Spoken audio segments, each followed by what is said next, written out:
Welcome to the July 4th edition of the PFF forecast. Yes, that's right. We're doing this on Independence Day because I don't know about you, Eric, but for me, this is about as fun as anything I do gets. And so we're thinking about what we're going to do on the 4th. We can watch fireworks. Absolutely not. We're going to record the podcast. That's what we're doing right here, right now. We've got a great one lined up for you. We're going to talk about Eric's degenerate betting on the 4th of July. And we're going to then degenerate bet on football because we're exactly 10 Sundays away from NFL football happening. We're going to talk about the NIL ruling, what it means for college football, what it means for the NFL this year and in future years, how it might impact betting, if at all.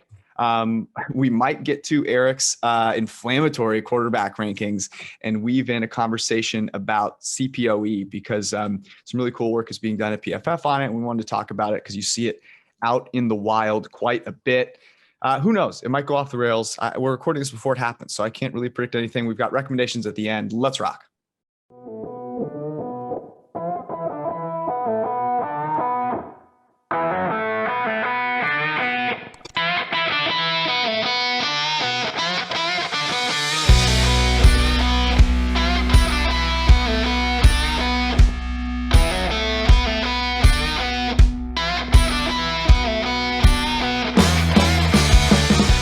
Eric, not a fireworks guy, huh?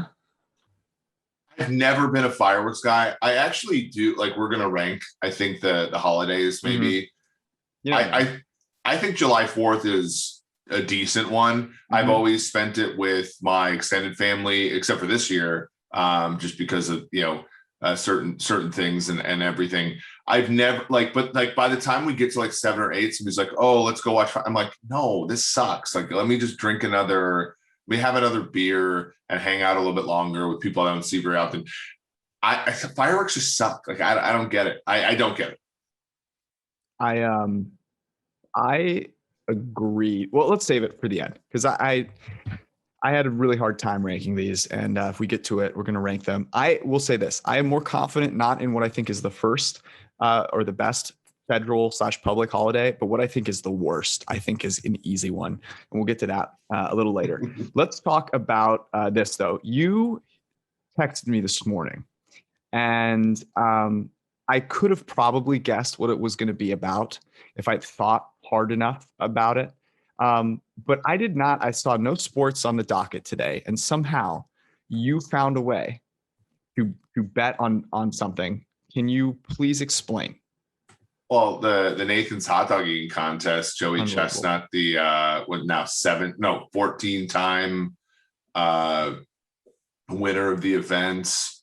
I had him I just bet his overs. That's it. And so I've never watched this thing before. So I turn it on and the whole time I'm just thinking to myself, God, George must hate this. You would have hated everything about it. So that was kind of my experience. It was. Did you win your bets? Yeah, he went. So I had an over 11 first minute. He had 12 hot dogs in the first minute. Oh my God. I think I bet. I can't remember what 44. Did you use personal experience to help inform that bet? No, no, but it was something else. So and then I got done with that. I think I bet the Reds game, and I think I bet Reds -1.5. They came back and won by 1. Sucks, but yeah, today was crazy. Some of the people we follow, Andy Molitor, Ed Fang, those guys were all on Denmark yesterday for the soccer game, the Euro game. I bet that was actually a lot of fun. I liked watching that game. It was kind of exciting. It was the exact opposite today.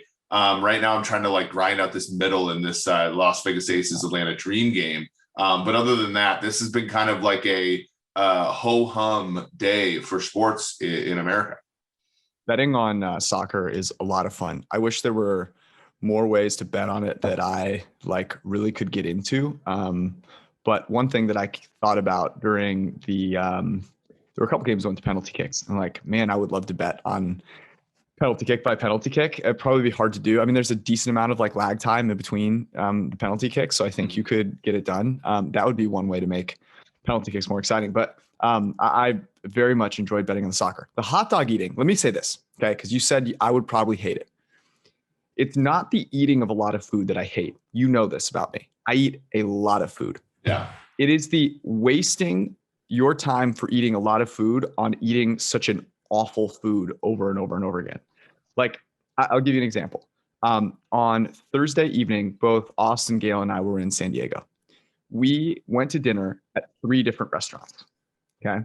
I ate an exorbitant amount of food, but I didn't eat the same thing like 3 straight times. Like, we went on a taco tour of San Diego and then finished it off with ice cream. And I was Rub the guy it that in, got 3. Jesus. I was the guy that got 3 massive scoops in a waffle cone. Everyone's looking at me like, what the hell is wrong with this guy? Yeah. That's the type of indulgent eating that I support, not just eating like, trash that was then, dyed red and put in a casing. Anyways, let's weave this into some degenerate betting for football. Yep. We are 10 weeks away from week 1, and you can find lines up there. Generally, we talk about not wanting to kind of lock up your money for a long time, but given where some of the lines are now, let's talk about some ones that we like based on kind of where we think the lines will move. Like, where is their closing line value to be had here? And I'll let you kick it off. What do you think? Yeah, I mean, I think the answer, wow. And this, okay, so here's one immediately I think of. Buffalo is at home week 1. They're playing our favorite team in the NFL, the Pittsburgh Steelers. They are laying 6.5. I believe we had them laying 6 in our article previously. I know I have some Buffalo bets at -6. It's 6.5. I think as the betting public, and again, these are going to be beat to hell. You don't want to bet these 9 weeks from now. You want to bet them now. It's also not quite as bad because you're either going to get your money back or lose your money by like second week in September. So, but here's I think where the real big arbitrage is. So you look at, like, for example, go to our friends at DraftKings Sportsbook. Buffalo is laying 6.5. This is, let me make sure the price. I see it at -110 in some places. It's actually -104 on DraftKings. On Pinnacle, which I think is a sharper book. So, I think is taking more, taking bigger bets oftentimes. It's -116. And Pinnacle, they're not dealing 10-cent lines. They're dealing like 5-cent lines. To bet Pittsburgh in this spot is +105, right? So just even taking a signal from a sharper book like Pinnacle, looking at some place like DraftKings or, smoothbets.ag or something like that, like, lay the 6.5 with Buffalo, because by the time it gets to week 1, you're going to have to lay the full 7. And that's, you obviously you're going to pick, that's 4% or whatever. So Buffalo -6.5, I think, is going to eventually be something that you're going to be very happy you have in your hand. Yeah, I 100% agree there. And I really like the way that you looked at that by looking at, a sharper book. That's clearly something that people can take away and actually do. I also, in our conversation with Nora Princiati from The Ringer and the Ringer NFL podcast, which was our last podcast, if you didn't listen to it, you should absolutely go listen to it. It's a phenomenal pod, great conversation. We talked about Josh Allen's potential to actually improve in some areas. And I think this is a place where we see right off the bat the Buffalo Bills coming back with a vengeance, and the Pittsburgh Steelers looking a lot more like the team that is lined at a win total that has them going below 500, despite the public thinking that's impossible with Mike Tomlin at the helm. Here, there are a bunch that I like here, and I'm curious your thought on this, because I think this is my favorite one at the moment. But it is Green Bay +2.5 -109. I just don't see Aaron Rodgers getting traded right now. There was a report that there are no suitors for him right now because the Packers have just shut down all the conversation. I don't see Aaron Rodgers right now, given the Jeopardy conversation, which is really mellowed down. It doesn't seem like the ratings were good enough for him to get that role. He's not taking a year off right now. I think they get it back together. And the Saints are going to be starting Jameis Winston in week 1. Like, absolutely not. In a dome. Here's the thing. And this is a really interesting thought. So there's something that Penn and the Good Judgment Project puts out, which is like basically like a public prediction thing, where like folks predict on things and whatever. And when the question of would Aaron Rodgers sign a contract with another team before September 9th of 2021 came out, the overwhelming majority of people bet or put their answer as yes. Mm-hmm. It's currently about a quarter of the people are putting yes right now. Mm-hmm. And again, that's not necessarily indicative, but I do think everybody rushed to the one side and is now rushing back. Pinnacle doesn't have the Green Bay New Orleans game up. Mm-hmm. But like that game, if you don't have Green Bay plus 8.5 in every goddamn teaser that you have, like that's available, I don't know. I can't help you. I can't help you. If you're not teasing it with Seattle against Indianapolis, if you're not teasing it with Arizona against Tennessee, if you're not teasing it with the Niners down to 1.5 against the Lions, like all that kind of stuff. I don't know. Teasing it down Kansas City, to a pick, all that kind of stuff week one. I'm not sure what you're here for. Very good one. Here's the last one I like, and this is very correlated with what you're talking about. Mm-hmm. The Denver Broncos are currently minus 1.5 at New York right now. The Giants week one. There's got to be some anchoring there. It's +1 at Pinnacle, +1.5 at DraftKings, other places. By the time, if Aaron Rodgers doesn't end up with Denver, this will probably close Giants minus 2.5. And I know that's not that many. Like those points don't add, but those points add up to an edge. So go ahead and get yourself some Giants now if you believe. And even then, even if Rodgers is playing for Denver, like Peyton Manning lost his first game with the Broncos. Like there's a number of like reasons why just to take this. And then if Rodgers ends up going to Denver, it's still not going to be a huge deal. Just go ahead and take the Giants week one at 1.5. Total on the game 42.5, which would seem to signal that they don't believe Rodgers is going there. You would think. So go ahead and take Giants before their favorite. All right, I have a little total special here, and there are actually a fair number of spreads that I do like right now. I like Washington football team +1.5 at home against the Chargers. I like the New York Jets +4.5 in Carolina. Kind of like the Titans -2.5 against the Cardinals. I think there's some really bettable numbers out there right now, like the Lions +7.5 at home against the Niners. But what I really like are taking advantage of what I think are some really low totals based on teams that stunk last year with a lot of new situations around them. So the first one is Jets-Panthers total at 43.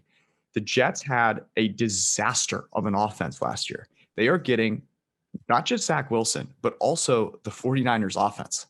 The Panthers have invested a ton on defense. Their defense is still not like something to be wowed at, but they did trade out one of the most conservative quarterbacks for a not very conservative quarterback who also is probably more turnover worthy prone, had like double the turnover worthy play rate of Teddy Bridgewater, which is Sam Darnold. 43 is way too low for this game. I think it sails over 43, especially in a game that is line 4.5, probably going to be close. I would take the Jets in that. And then the second one that I like quite a bit, also a low total here, is Chargers football team 44.5. The big reason here is Ryan Fitzpatrick is a completely different quarterback than what the football team had last year. They invested a ton on offense. Are you serious? The Chargers are an explosive offense. I get that the Washington football team is a good defense. I get that the Chargers have a good defense.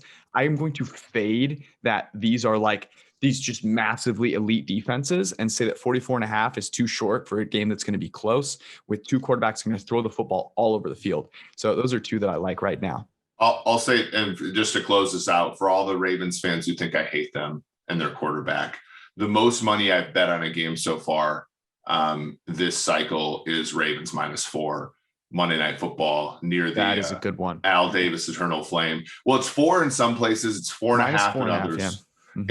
And I just literally found a place where it's -4.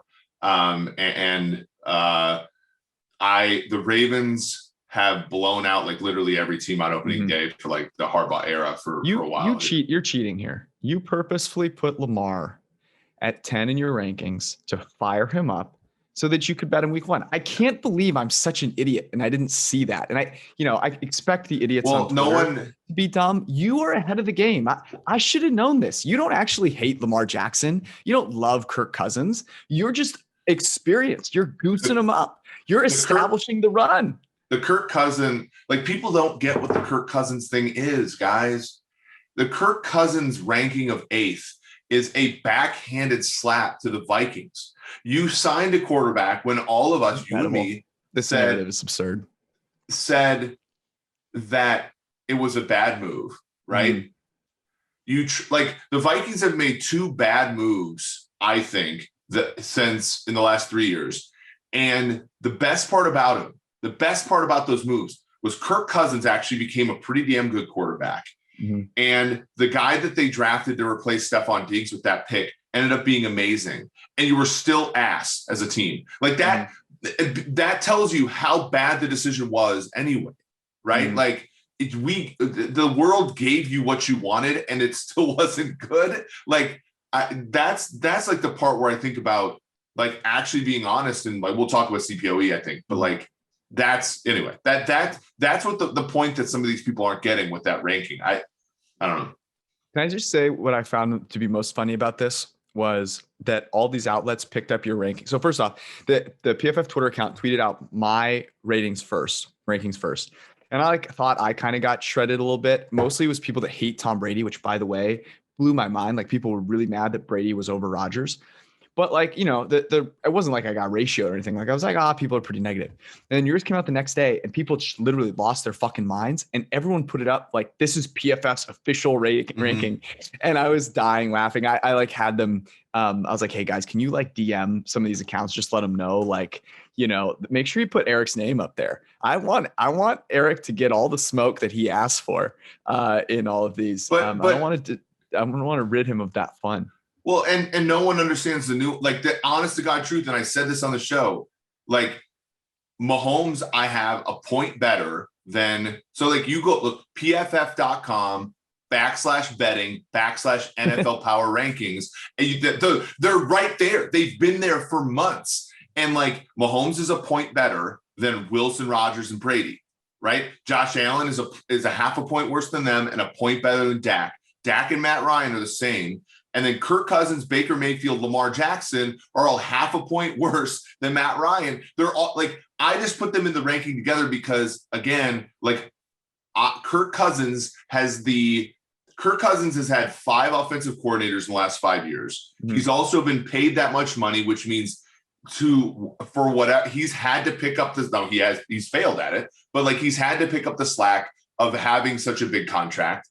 And Mayfield and Jackson, we have only seen one side. We've only seen the side where the Browns could be extremely spendy on the O-line. They could be, and they're doing it this year too. The Ravens have spent 67% of their cap the last 2 years, or 65 on defense. So Lamar doesn't have to play from behind. But when he has, George, except for the playoff game against Tennessee, and even in the playoff game against Tennessee, how many points did Baltimore have? 20? Right. This is 2020, or 21 now. Like, again, that's the thing. I said on the show that they're basically equal to me, and I just arbitrarily, order them around, and people pretend the ordinal rankings imply an equal space between players. Right. I don't know. Well, let's just do this conversation right now, and talk about the rankings, and then get into CPOE and save the NIL conversation for after this. I'm going to push back on that a little bit. So I had Lamar ahead of Cousins. I had Cousins at 10, and honestly, Eric, that 10 spot for Cousins was one of the harder rankings I had. I thought about putting Stafford in there. I think Cousins has played better than Stafford. I think he's a better quarterback. I know that he might not have as good of a year because, McVay is a good offensive schemer in my opinion, and we'll get more out of Stafford, but I believe he's better.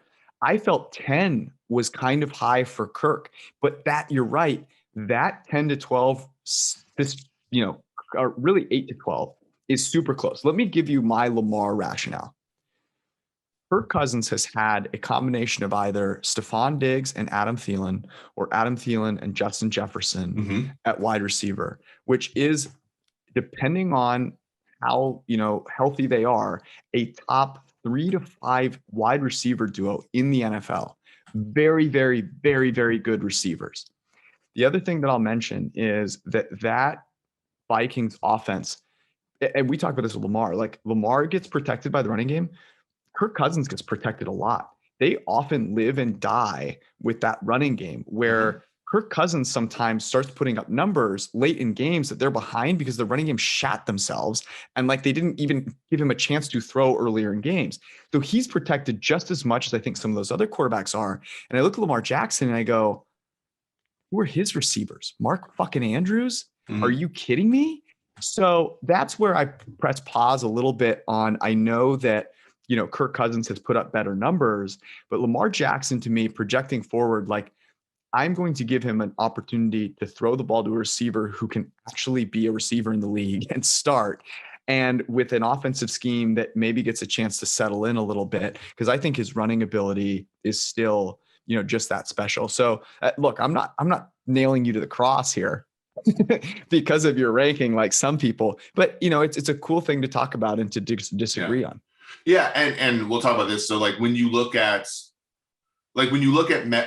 Kirk is one of those guys where a lot of the stuff looks good and then it doesn't add up to winning. And it's exactly for the reason like we've talked about, which is, you rob Peter to pay Paul. The Vikings and the Houston Texans, like, were the only two teams, we talked about this last week, in the top like 8 or 9 in WAR per dollar spent at quarterback, wide receiver, offensive line, tight end, that didn't make the play. They weren't a good team. And obviously that's because their defense is crap, but their defense is crap because they've had to allocate, right? Like, the comeback to the Lamar thing is Lamar had Ronnie Stanley. He had Marshall Yonda for a few years. He had Orlando Brown.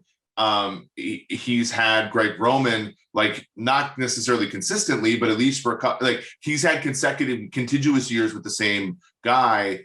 But you're right, the wide receiver thing is tricky. Kirk has had like not great offensive line play, but has been protected by like a run first offense. And in 2019, where he had probably what I would consider sort of his most impressive year, maybe, they played, I mean, their schedule had Matt Moore, David Blau, like all the reasons we bet under on Minnesota last year was because their 2019 season wasn't as good as the 10-6 that it showed up as. And we saw that. But then in some ways, you look at, and this is what we'll talk about, everybody has this sort of metric called CPOE, which is completion percentage over expected, which basically takes into consideration anything you can think about on an offensive play. So depth of target, width of targets, receiver separation. Now, next gen staff will use the tracking data to do it. We have sort of a categorical variable that talks about a step of separation versus a guy closing versus wide open, that kind of thing.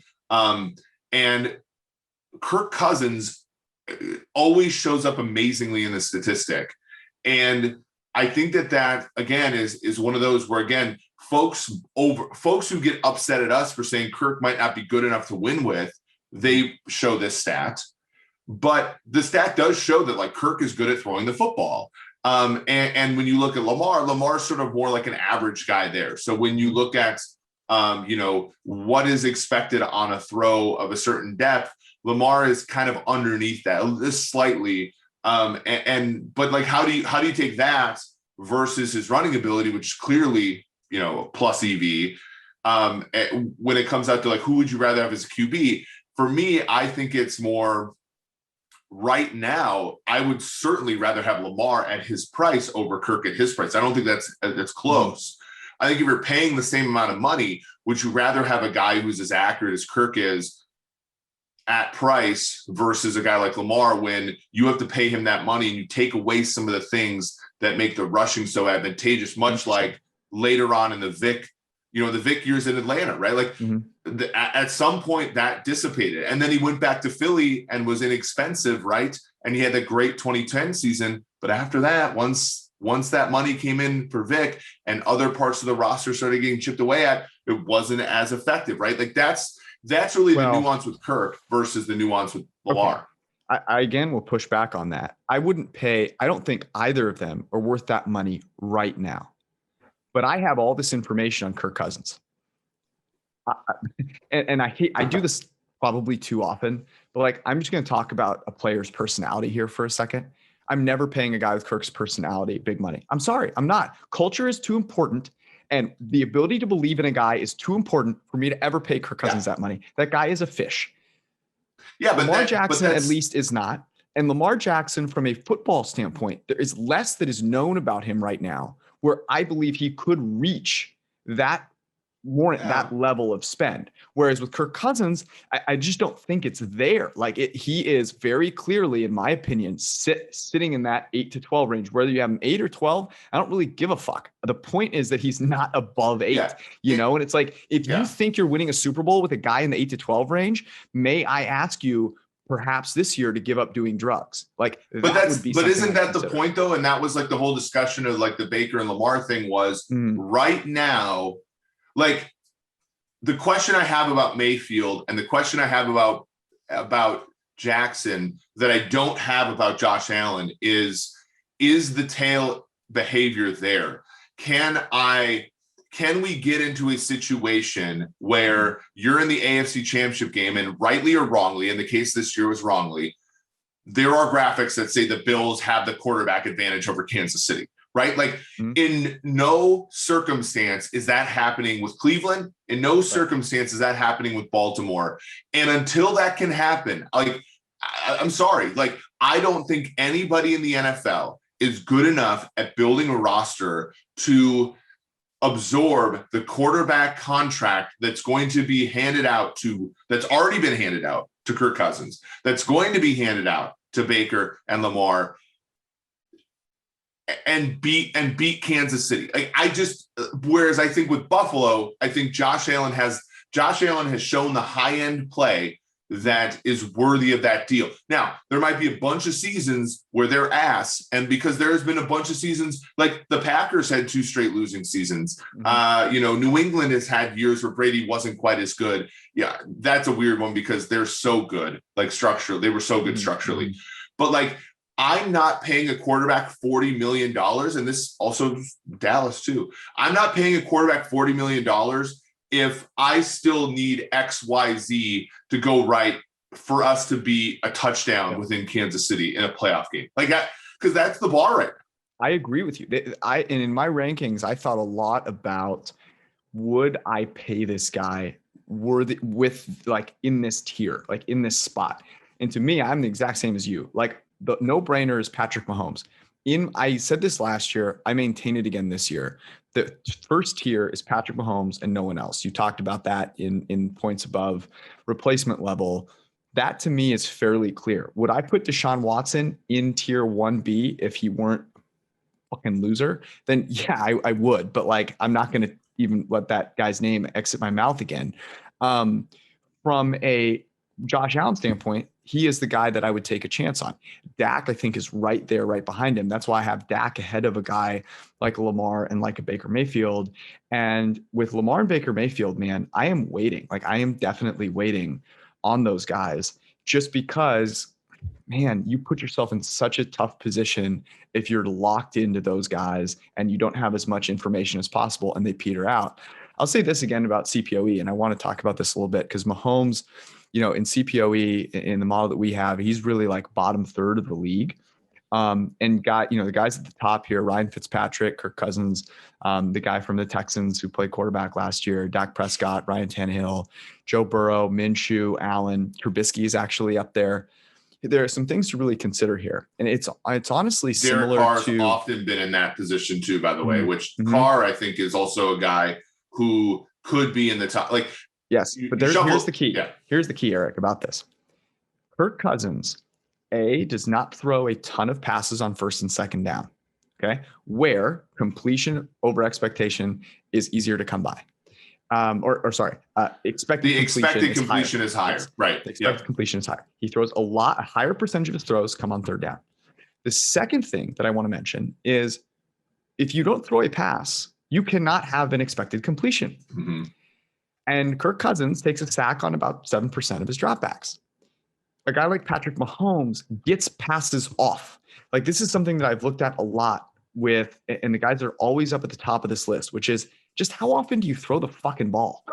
That matters, because if you're good at throwing the football and you get a lot of throws off, that in and of itself is valuable. Peppering areas of the field where you get high expected points is important. And it's not just about being on average, it's about doing it often. And so a guy like Patrick Mahomes, and that's why a completion percentage over expectation, I do not think, even though it's publicly available, is the right way, as we just illustrated by looking at that ranking, to just rank quarterbacks. Like, it's just not. There are too many other things that are important. When we've looked at this in the past, what we've looked at is expected points added in different zones of the field, and what you actually get from attacking those zones of the field by throwing either a catchable, an accurate, or a perfect throw. And that's where Mahomes, I think, really shines. Yeah. The other thing that I'll point out is when you're looking at separation at the catch point does not tell the whole story. And so a guy like Kirk Cousins, to me, yes, he can throw the ball accurately downfield, but often that's within structure. And Mahomes gets a lot of passes off outside of structure where separation at the catch point and separation when he throws the pass are often not going to be, super consistent. And so this is an argument really for, look, not all stats tell the whole story. Some of them can really point you in a good direction in terms of what a quarterback does well. And for Patrick Mahomes, he's still in a tier of his own, despite the fact that his CPOE isn't amazing. Well, and this is where, like, and I promised I'd plug the intern here, Tej Seth, who is the one who is deriving this for us internally right now. Intern Seth. And you're just doing that because you like his last name, because you're Seth Rogen's boy. Oh Jesus. Anyway, so like the thing was, and this is really fun because I think anytime you derive a metric, it's really cool to sort of see when things don't make sense, why. And so, I think to his credit, when we're working through this, it's like, okay, let's look at what is the expected completion percentage and what happens with Mahomes, despite the fact that Mahomes has one of the higher depth of targets. Let me look at where Mahomes is. He's top 10 in average depth of target, but his expected completion percentage is also high, meaning that he's throwing balls that the model is like, well, that should be complete fairly often, which means that what he's doing in the pocket is setting up plays where, like, the shot he's taking is a high percentage shot more often than so. He's like optimizing prior to the point of having to be accurate, where maybe and the sacks aside, but like maybe Kirk Cousins is using superb accuracy maybe when he doesn't have to. He's I think like he's Derek Jeter going into the hole and having to jump throw a ball to first base when Elvis Andrus is in front of that ball and making a routine play. Baseball analogy right now. And so again, I think what it highlights is Kirk Cousins has great accuracy traits, but the fact that offense isn't necessarily the most efficient. No, it's efficient. It's the top half of the league offense for sure, but it's not optimized the way that maybe Kansas City is, because we're sort of measuring certain one part. Now, I will say this. I don't think CPOE is like it's stable year to year. It's certainly something you have to add to the thing, but I think you have to build something additional onto it. Something like that takes into consideration EPA. Like it's something like a slugging percentage for quarterbacks is probably the place to go. And the other thing is just use an ensemble. PFF grade is just about as stable. Yards, net adjusted yards per attempt is actually not so bad. And things like that, like build an ensemble. Don't base your quarterback opinions on one statistic. No, it's a really good point. And here's the other thing. So Patrick Mahomes last year, you mentioned a top 10 average depth of target. His expected completion percentage was top 10, up there with Alex Smith, who didn't throw the ball very far downfield. Cam Newton, who, didn't have receivers anywhere. Jared Goff, who threw the ball extremely short last year. Nick Mullins, again, threw the ball extremely short last year. Drew Brees, Teddy Bridgewater, Dwayne Haskins, all guys with abysmal average depth of target. The only other guy in the top 10 there who had a deep average depth of target was Aaron Rodgers. there is value, and this is a scheme data point and a quarterback data point. Finding high completion percentage throws down the football field is valuable. That is a quarterback trait. And that is something that, as you look at these, there's all of these that you talked about. What is the expected completion percentage? Are they hitting those areas a lot? And are they down the football field? And you combine all those things together, and what do you get? Expected points, right? Throwing the ball down the field to guys that are open is a valuable throw. And that's where Mahomes really shines. Before we go any further, it's important to let you know what is available, because football season is right here and you've got to figure your life out, so to speak. On PFF.com right now, you can get the College Football Preview Magazine for just $7.99 with a PFF College Grades Plus subscription. Go get that. You get a monthly, and then you can download the preview magazine and have it for perpetuity. But you also get the preview magazine with any subscription. And the reason I mention that, it's important, is if you want those 600 pages of analysis, if you want to see strength of schedule and win projections and all those things to help you bet on games, you can also get it with an Edge subscription, which gets you all the premium content and fantasy rankings and fantasy prep stuff that you need for your fantasy drafts, which are right here, basically. George, can I interrupt for a sec? Using this, I have put down a decent amount of college football bets, and I hope you do too. Just a couple that you'll like. Give me a little taste. Just a couple that you like from that. I took some Clemson under 11.5 wins, minus 139. They play Georgia week 1. If they lose that first game, there you go. UCLA under 7 wins. North Carolina, Sam Howell season to win the ACC 7-1. I think there's a ton of value in the college football board. I know we're not a college football podcast, but PFF has you covered. We're giving you value podcast. We should change magazine. We should change the name of the podcast to like Cleve, and just have us at a dinner table, just cutting up Cleve and eating it. Just munching on Cleve. This is one of my best ideas. Actually, I had a very productive idea weekend. I'll tell you more about that later. The other thing that I need to tell you guys about is Symbol, SIMBULL.app/PFF. It's a stock market for sports teams. And now college football teams are on there as well. You can buy and sell shares of sports teams. And then when they win games, you get paid a dividend based on those wins. If you deposit $10 with the promo code PFF at symbol.app/PFF, you will get a free year of a PFF Edge subscription, which includes the aforementioned College Football Preview Magazine, plus all the great stuff that you need for fantasy. It is a win-win situation. Go to Symbol right now, make it happen. And now, Symbol, by the way, has college football now. I just mentioned that. Are you listening to the ad read? Good Lord. Back to the podcast. Let's jump into the NIL conversation. Let's do like 5-7 minutes on this. You've had a chance to think about it now. Overall, this year, do you think it has an impact on football in general and betting in any way, shape, or form? Betting, I think you're probably going to value NCAA teams that have. I think more players will stay in NCAA longer. So you have to. So there will be more opportunities to bet on NCAA teams that have 4 and 5 year players, and that will give you an edge there. I think as far as like if you have to bake that into your models, right? And there will be more teams that I think are comprised of players who are there for longer. I think and I was thinking about this in other leagues, George, like the NBA far better than me.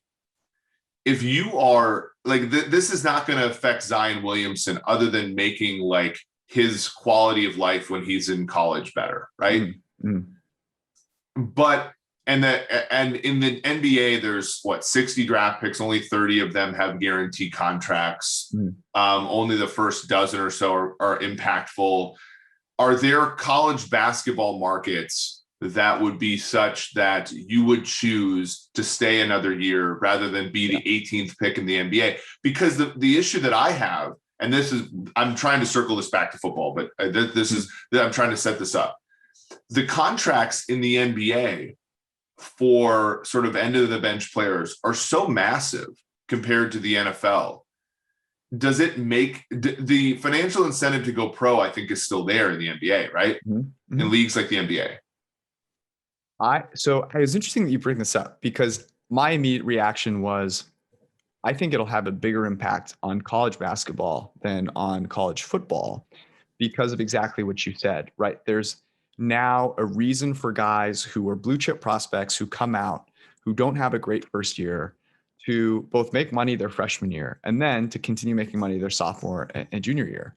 And college basketball right now is a fucking disaster. Like, I would rather watch a hot dog eating contest. There are a lot of things. Yeah, there are a lot of things that I would rather watch. You know, I'll watch the WNBA 10 times out of 10 before I'll watch college basketball. It's just an awful product. In the NFL and the jump to the NFL, there are so many things other than readiness that are important. The number one thing is injury. And that's something that I'm still interested to see how it manifests itself, because if I am healthy and I have a decent year, even if I'm still getting paid, man, it makes sense for me to get it. I'm going to take such a beating. The chance of me getting injured, like, there's such a priority for you in most positions to be young, that I'm not sure we'll see a ton of players stay longer in college football. Yeah. My thought initially was this, Eric, which is, from a betting standpoint, I think we're going to have more players that are well-known become more well-known at schools other than Alabama, Ohio State, Florida. And where I think this will give us an opportunity is in college football, people know so little about players that when they know something about one player, I think it might have a chance to move the line more with more people betting, more just novice bettors. And there might be a real opportunity to take teams where they don't have a player that's of a high profile, but do have what you're saying, which is maybe more mid-level guys that have been there for a while. That's where I would anticipate it having a little bit of value. I don't know. I'm curious your thoughts here. I don't know if it will increase parity, because the initial thought is, yeah, a guy will be willing to get money and then go to a place that is a little less known because they'll get more playing time. But by the same token, will advertisers want them to go play at Alabama and go, yeah, we'd actually rather you go take a chance playing at Florida or Alabama than going to, Cincinnati, for example. Well, and not that many programs actually have that much money. Or like boosters. But it's not the programs, it's the sponsors, right? Yeah, but it's a direct reflection of that, right? Like La Tech, like their football budget is like correlated with the same people that would pay somebody NIL type money. You know what I mean? Like there's more money available. My thought is, and first off, if I were, who knows? If I were putting together a budget to go after players and sponsor them at the college level, I would look for one thing and one thing, not only, but primarily. I want to know what your Instagram is like. Because either you're playing on prime time every weekend, which means you play for Alabama or Ohio State, or you're not. And if you're not, how am I getting my brand out there? It's the fact that you're good at football. There will be highlights of you, and then you are going to have to be the person that drives it. Because like you said, Alabama, Ohio State are still going to be the teams on prime time. That ain't changing. So I think it's going to be really interesting to see how, like, which players get sponsored, how much money is out there for the guys that are not superstars. And it's going to be fascinating, man. I am really interested to see this year. I think there are a lot of people rushing in and kind of throwing money around, and how that manifests itself this year and years going forward is going to be really interesting to monitor. I'll say this, though. I think the difference between playing quarterback effectively at the college level and playing it effectively at the NFL level will make asymmetries matter. So, like, for example, and Jalen Hurts may very well be fine, but like, Jalen Hurts is sort of in a lot of cases probably the maximum that some quarterbacks could expect. So like, even like think back, like Eric Crouch, for Nebraska, Tommy Frazier for like there were quarterbacks that could like had skill sets that were super effective in college. De'Aaron King, for example, like that aren't exactly translatable. And then like changing positions is such a humongous gamble. Jalen Hurts last year signed a 4-year, $6 million deal. So you're talking about $1.5 million a year. And that's to me, I thought like Jalen Hurts might have been drafted earlier than many people expected, right? So if you're De'Aaron King, let's say, and you're thinking, okay, again, this is where I think the difference between the NFL and other sports are. The contracts that draft picks sign, even the top ones, right, are not that high relative to veteran deals in the NFL. There's 53 players on a roster, like it's spread out that way. That I do think there is an incentive for players who are more of projections. But then the question that I have that sort of like where I doubt this idea is, were those players going to be drafted anyway? Like, are they really giving something up to stay in college? That's really the question. Like, like De'Aaron King staying for another year, was he giving anything up to begin with? What if he went in this year? What would he have gotten? And so, like, that's kind of like I think the nuance and the difficulty in this whole discussion is we don't like the counterfactual is super hard. Yes, no, I think you bring up a really good point there. Let's rank some holidays. You want to do that? Mm-hmm. Let's rank them. I didn't know whether to do a top 5 or top 3. Top 5 felt like kind of rich, to be honest. Why don't, because of how valuable it was to have you go first last time and that it produced an incredible ranking, why don't you go first again this time? I feel like incredible is okay.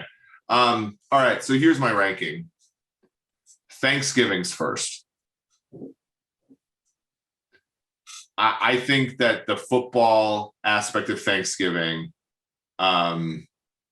this is my personal like issue too. I have Thanksgiving first because I no longer travel on Thanksgiving. I get to spend the evening doing the Sunday night football game with you guys. And last year we didn't get to, but you, Austin and company. I think that the way that the games are set up is awesome. And the best part about Thanksgiving is the next 3 days are also amazing. Friday, you get like rivalry games in college football. Saturday, you get more rivalry games in college football. Sunday, you get like almost a full game of NFL. In fact, a better Sunday of NFL because it's only like 12 games and not the 16 games. So like, I think Thanksgiving is my top holiday. Well, you're just ending there. I want your whole ranking. Okay. And then second is Christmas. Christmas has become more stressful since we started in football, right? Because of like, some years you travel, some years you don't. Mm-hmm. Everybody's disappointed in you because of various things, right? Because you're either your boss is disappointed in you because you're not spending enough time at work, or your family's disappointed in you because you're only staying for like 27 hours or whatever. Mm-hmm. But usually there's bowl games, there's there's football on. The food's okay. I wouldn't say the food's elite. And then after that, I truly do like the 4th of July. So I'll put the 4th of July third, and then a decent amount of space, and then New Year's. You had a pretty good ranking there. Thanksgiving is 100% first. All the reasons you mentioned. You were so silent that I thought you thought I was nuts. So no. I'm glad. Thanksgiving is first, and it really shouldn't be close. The only way you can knock Thanksgiving down is if you're one of those morons that eats turkey on Thanksgiving. If you are a big of enough follower to cook for 6 hours something that should belong in a sandwich, may God have mercy on your soul. If you manage to cook good food on Thanksgiving, which is basically Thanksgiving sides plus a meat that doesn't suck, it's first. Football, you then, as you mentioned, get the next 3 days. The weather is also important. Yes. It's the turning a little bit into winter, you get that freshness of like fall is here. Yeah. I'm getting into winter. It's football weather. You can still go outside. That's really important.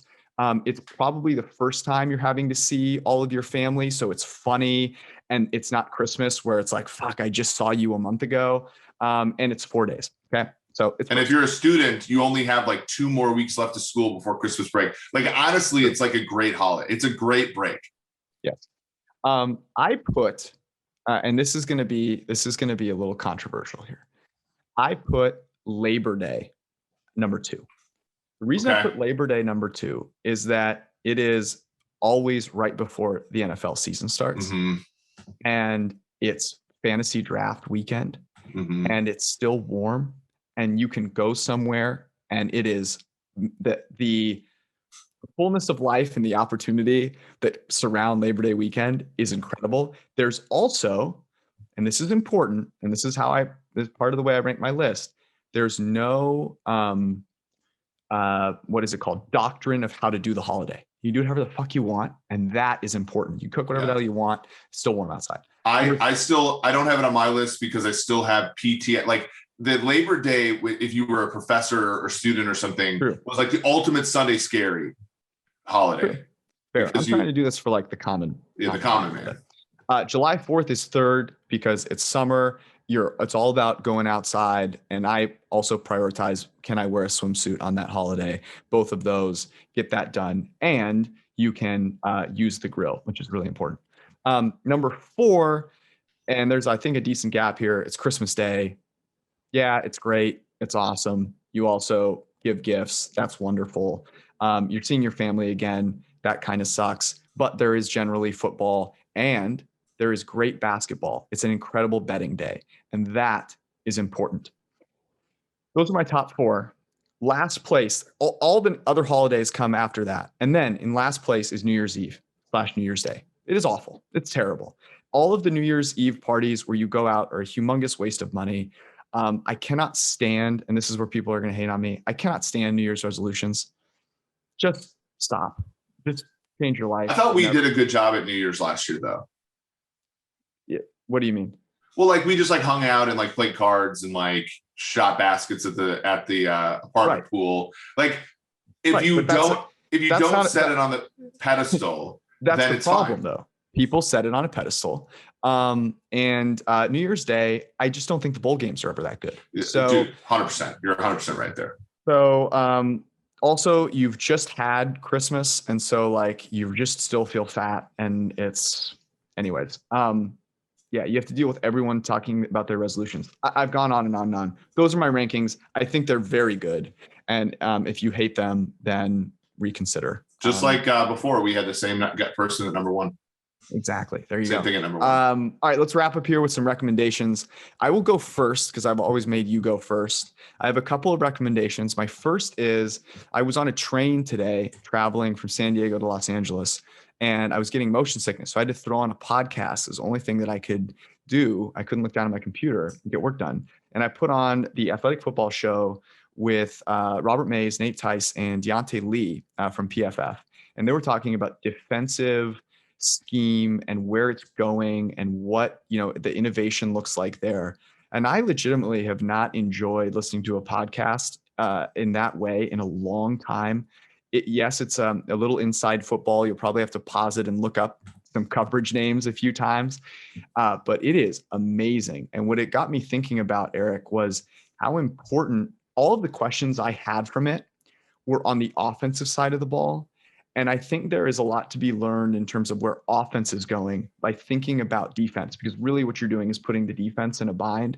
And I kept thinking about how, Shanahan drafting Trey Lance and what that might do to allow his offense to evolve, because all defenses are trying to stop his offense.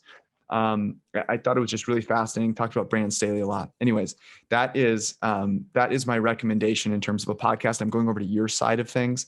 And then I have one food. A food recommendation. If you were in San Diego, I have a few for you. Austin Gale took me to a place called City Tacos.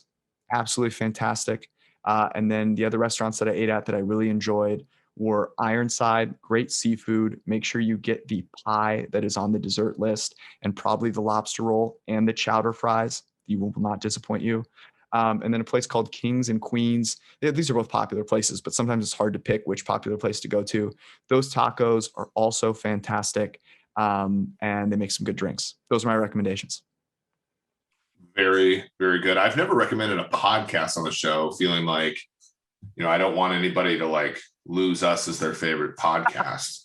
No, it's all about giving people value, man. Giving people. So here's one. This is a new movie on Netflix. I've been really busy I haven't been able to read books really over the past 2 weeks. So yeah, you've been but I did catch a movie, and I think it's really good. So it's called Good on Paper. It's on Netflix. Eliza Schlesinger, who's a stand-up comic herself, plays a stand-up comic in the movie. And she dates this real like Chance, who is kind of like a deceptive guy.